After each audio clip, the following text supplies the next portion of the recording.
maka secara terus-menerus, secara istimrariyah, berkesinambungan, kemudian secara konsisten, istiqomah untuk memelihara kejujuran ini agar kita dicatat oleh Allah Subhanahu wa taala sebagai orang yang jujur. Wa ma yazalur rajulu yasduq. Seseorang yang senantiasa berlaku jujur, wa yataharras sidqa, dan memelihara kejujuran, hatta yuktaba indallahi siddiqan, maka ia akan dicatat sebagai orang yang jujur di sisi Allah. Namun sebaliknya sahabat Ram, apabila kita tidak pernah memelihara diri kita dan tidak tercatat dan tidak mencatatkan diri secara terus-menerus di hadapan Allah, dan kita membiarkan diri dalam gelimang perbuatan dusta, wa iyyakum wal kadziba, dan ketika kita tidak menghindar dosa, apa yang terjadi? Ya, kita akan menjadi pendusta. Fa innal kadziba yahdi ilal fujur, dan kita akan digiring dalam kejahatan. Wa innal fujura yahdi ilan nar, dan pada giliran berikutnya bahwa fujur, kejahatan itu akan menjerumuskan kita ke neraka. Wa ma yazallur rajulu yakdzibu wa yataharrul kadziba hatta yuktaba indallahi kadzaban. Seseorang yang senantiasa berdusta dan memelihara kedustaan, maka ia akan dicatat sebagai pendusta di sisi Allah.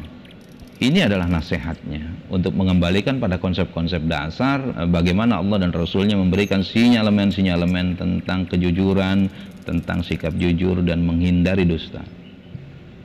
Dalam persoalan amanat pun Allah kemudian memerintahkan kepada kita untuk menyampaikan kepada yang berhak menerimanya. A'udzubillahi minasyaitonir rajim. Innallaha ya'murukum an tu'addul amanati ila ahliha. Sungguh Allah menyuruhmu menyampaikan amanat kepada orang yang berhak menerimanya. Dan apabila kita kebetulan menjadi aparat penegak hukum, orang yang berada dalam garis itu, wa idza hakamtum bainan nas an tahkumu bil 'adl innallaha ni'imma ya'idukum bih innallaha kana sami'an basira. Dan apabila kamu menetapkan hukum di antara manusia, hendaklah kamu menetapkannya dengan adil. Sungguh Allah sebaik-baik yang memberi pelajaran kepadamu, dan sesungguhnya Allah Maha mendengar lagi Maha melihat. An-Nisa ayat 58. Relasinya adalah ketika kita mengkhianati amanat yang harusnya disampaikan kepada manusia, kepada saudara kita, baik itu berupa materi maupun non-materi, ilmu misalkan, maka itu adalah suatu kejahatan. Ya ayyuhalladzina amanu la tahunullaha war rasula wa tahunu amanatikum wa antum ta'lamun. Wahai orang-orang yang beriman, janganlah kamu mengkhianati Allah dan Rasulnya, dan juga janganlah kamu mengkhianati amanat yang dipercayakan kepadamu sedang kamu mengetahui. Hal yang paling mudah para koruptor, para pencuri-pencuri uang rakyat itu adalah orang yang membiasakan dirinya dalam gelimang tindakan pencurian, tindakan koruptif, tindakan manipulatif. Dan itu menjadi suatu kebiasaan yang mewabah. Sudah berapa puluh tahun kita ini menghadapi situasi ini. Orang-orang yang memenuhi hari-harinya dengan bermacam kizib, dengan dusta yang dipentaskan baik di keseharian maupun bahkan di pengadilan, itu adalah orang-orang yang dinyatakan oleh Rasulullah sebagai orang yang mengidap penyakit munafik. Kenapa? Orang tersebut terdiagnosis memiliki ciri-ciri kemunafikan berdasarkan apa yang Rasulullah sampaikan. Arba'un man kunna fihi kana munafiqun khalisan. Ada 4 tanda. Jika seseorang memiliki 4 tanda ini, maka ia disebut munafik khalis, munafik tulen. Wa man khoslatun fihi khoslatun minhunna. Jika dia memiliki salah satu tandanya, kanat fihi khoslatun minan nifaqi hatta yada'aha, maka dalam dirinya ada tanda-tanda kemunafikan sampai dia meninggalkan perilaku tersebut. Apa saja? Idza utumina khana, jika diberi amanat khianat. Wa idza haddatsa kadzaba, jika berbicara selalu berdusta. Wa idza ahada ghadara, jika ia membuat perjanjian tidaklah ia penuhi. Wa idza khasama fajaro, dan jika dia berselisih dia akan fajaro, akan zalim, akan berbuat kerusakan. Sahabat Risalah Al-Muslimun yang dirahmati Allah dimanapun antum berada, semoga kita terus berjuang dalam keseharian kita untuk memberdirikan nilai-nilai kejujuran berupa niat yang jujur, lisan yang jujur, dan perbuatan yang jujur. Karena akhlak yang menonjol dari Rasulullah SAW adalah siddiq. Siddiq artinya benar dan jujur. Antonimnya adalah kizib, sebagaimana tadi yang disampaikan. Akhlak jujur seperti Rasulullah SAW itu wajib dimiliki juga oleh setiap kita, muslimin, muslimat, mukminin, mukminat, dimanapun, kapanpun kita berada. Seseorang muslim dituntut untuk selalu berada dalam keadaan seperti itu, baik lahirnya maupun batinnya, baik sidq al-qalbu, yaitu jujur hati, kemudian sidq al-hadith, jujur perkataan kita, dan sidq al-amal, yaitu jujur dalam perbuatan kita. Jadi bersatunya suatu benang antara apa yang terbetik di hati, terucapkan di lisan, dan terekspresikan dalam amal badaniah kita.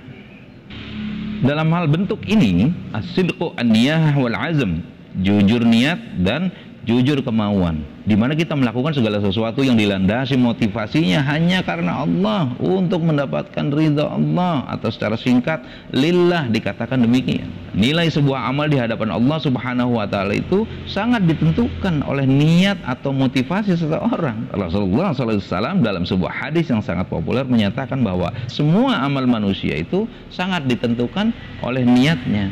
Innama a'malu bin niat. Maka kemudian kita bisa melewati dalam urusan as-sidqu an-niyah wal azm, maka masuklah kita dalam pembuktian perkataan sidqu al-lisan. Sebagaimana kita lihat di pentas pengadilan yang sekarang digelar tentang kasus Sambo, di mana kita bisa melihat festival kejujuran yang ditampilkan oleh para tokoh-tokoh dan para pemegang amanat. Apakah yang dikatakan oleh orang per orang itu mewakili kejujuran? Kita bisa menilainya sendiri. Karena orang yang selalu berkata jujur, itu sebetulnya Allah menginformasikan bahwa dia akan dikasihi, akan disayang oleh Allah Subhanahu wa taala, dan dipercaya oleh manusia. Sebaliknya, orang yang selalu berdusta, maka dia akan kehilangan kepercayaan dan dia akan rugi.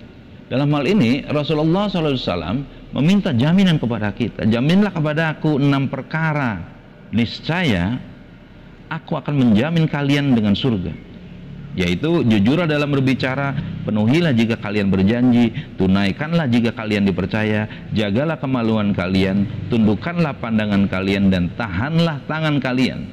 Maka ketika kita bisa menyambung antara kejujuran di dalam hati, sidqu an-niyah wal azm, dan kemudian tersambung secara baik dengan jujurnya dalam perkataan, sidqu al-lisan, maka berikutnya membuat suatu kesepakatan, membuat perjanjian. Di sini ada perintah sidqu al-wa'ad, jujurlah ketika kita berjanji. Seseorang muslim yang jujur akan senantiasa menepati janji-janjinya kepada siapapun, meskipun hanya terhadap anak kecil.